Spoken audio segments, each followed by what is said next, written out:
ఒకటేంటంటే మనం ఆహ్, ఈ ఫ్యాటీ లివర్ అన్నది డాక్టర్ శ్రీనివాస్ రెడ్డి. సో, మనకి మొన్న కూడా ఒక రీసెంట్‌గా సాఫ్ట్‌వేర్ కంపెనీలో సాఫ్ట్‌వేర్ ఎంప్లాయీస్ హాస్పిటల్‌కొచ్చిన వాళ్ళలో చూస్తే ఆల్‌మోస్ట్ 80%కి ఫ్యాటీ లివర్ ఉందంటున్నాం. ఇంకోటేంటంటే there was another study saying that చిన్న పిల్లల్లో, స్కూల్ గోయింగ్ చిల్లల్లో ఫ్యాటీ లివర్ ఉంటుంది.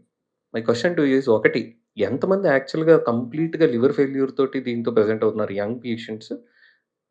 రెండోది, అది is it only obesity linked తోటే ఈ ఫ్యాటీ లివర్స్ వస్తున్నాయా? లేకపోతే వితౌట్ ఒబెసిటీ కూడా వస్తున్నాయా? And what do you think must my be the reason వాటికి? ఫ్యాటీ లివర్ ఏంటంటే ఇప్పుడున్న జనరేషన్‌లో ఇంతకుముందు మెయిన్ లివర్ ప్రాబ్లమ్స్ వైరస్ వల్ల వచ్చాయి. హెపటైటిస్ బి గాని, హెపటైటిస్ సి గాని అట్లా ఉండేవన్నమాట.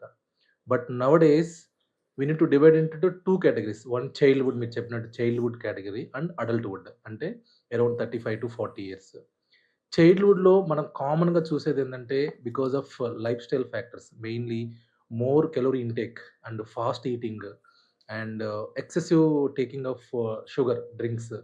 వాటి వల్ల ఏమవుతుందంటే even though they appears weight wise వాళ్ళు కనపడతారు. They looks okay. But there is a lot of fat storage in the body. So దీన్నేమంటామంటే మెటబాలికల్లీ అన్‌హెల్తీ వెయిట్ గెయిన్ అంటాం. సో ఇది కామన్‌లీ మనం చైల్డ్‌హుడ్‌లో చూస్తాం. So it is all because of lifestyle changes and more intake of food. So when it's come to second category, adulthood, like 35 to 40 years, there is a two categories. One, it can be due to metabolic syndrome plus obesity. కొంతమంది ఎక్కువ లావుగా ఉండటం వల్ల plus on the top of that adding of alcohol. So these are the two important factors in this adulthood. So what we seen in మన ఓపీడీలో ఇప్పుడు చూస్తూ ఉంటే of 30 to 40% of the patients, they may not disclose alcohol. First they will tell ki fatty liver ఉంది sir, ultrasound బయట చేసాము, fatty liver ఉంది, ఒకసారి మిమ్మల్ని కలవమన్నారంటారు. మనం అడుగుతాం, మీరేమైనా ఆల్కహాల్ తీసుకుంటారా సార్ అంటే, లేదు సార్ ఎప్పుడో 6 మంత్స్ ఒకసారి తీసుకుంటామని చెప్తారు. మళ్ళీ ఇంకొకసారి అడిగామనుకోండి, 1 మంత్‌కి ఒకసారి తీసుకుంటాం సార్ అంటారు. ఇంకొంచెం గట్టిగా అడిగామనుకో, లాస్ట్ వీక్ తీసుకున్నాం సార్ అని చెప్తాం. So it is not only metabolic syndrome, it is how much alcohol intake is also depending upon the liver diseases అన్నమాట.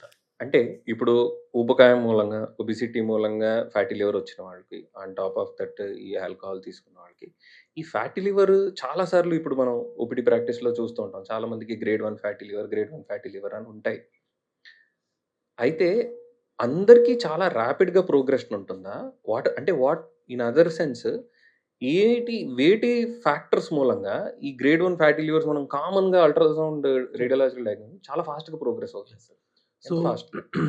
ఇక్కడ 2 ఒకటి చెప్పిందేంటంటే ఓన్లీ బికాస్ ఆఫ్ ఒబేసిటీ వచ్చే ఫ్యాటీ లివర్ వేరు. ఒబేసిటీతో పాటు ఆల్కహాల్ తీసుకున్న వాళ్ళకి వచ్చే ఫ్యాటీ లివర్ వేరు.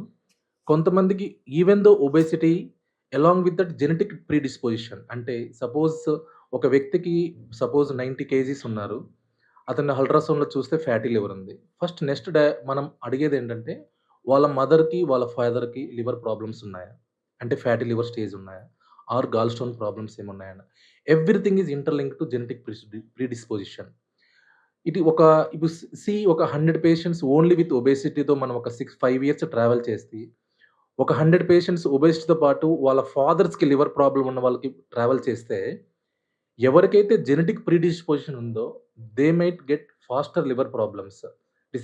దే ప్రోగ్రెస్ ఫ్యాటీ లివర్ నుంచి fibrosis, then they can go into cirrhosis. Even sometimes ఈ ఫ్యాటీ లివర్ నుంచి they may not go into cirrhosis directly, but they will come with liver cancer. Directly they will come with liver cancers because of this genetic predisposition. So, ఒకప్పుడు మనకి క్లాసికల్‌గా medical కాలేజ్‌లో నేర్పించేవాళ్ళు ఏంటంటే, లివర్ క్యాన్సర్ రావాలంటే అండర్‌లయింగ్ లివర్ ప్రాబ్లమ్ ఉంటేనే వస్తుంది. అండ్ మోస్ట్ కామన్‌గా మనం చూసిందంతా hepatitis B, hepatitis C viral infection. ఇప్పుడు మీ ప్రాక్టీస్‌లో ఎంతమంది లివర్ క్యాన్సర్ పేషెంట్స్‌లో అసలుకు ఈ ఫ్యాటీ లివర్ ఉండడం ఉండడం మీరు చూస్తున్నారు? సో అండ్ ప్రీవియస్ ఎంత యంగ్‌గా చూస్తున్నారు? చూస్తున్నాం. సో ప్రీవియస్ డేటా చూస్తే లివర్ క్యాన్సర్ అంటే ఫస్ట్ మనం వైరసెస్ అంటాం. హెపటైటిస్ బి గాని, హెపటైటిస్ సి గాని, these are the most viruses causing liver cancers అన్నమాట. But now the shift has changed. Now the most common cause వచ్చేసరికి non alcoholic fatty liver disease అన్నమాట. This is the most common cause of liver cancer. రీసెంట్‌గా మా డిపార్ట్మెంట్‌లో 22 years boy who came with large liver mass in the abdomen. ఓకేనా? చూస్తే it's looks like liver cancer. So, వాళ్ళ history అడిగితే వాళ్ళ father, mother has diabetic at the age of 26 years. And he is diabetic from last 12 years. Hmm. If you see how much genetic predisposition and causing liver cancers. So, it's quite an alarming trend. Yes.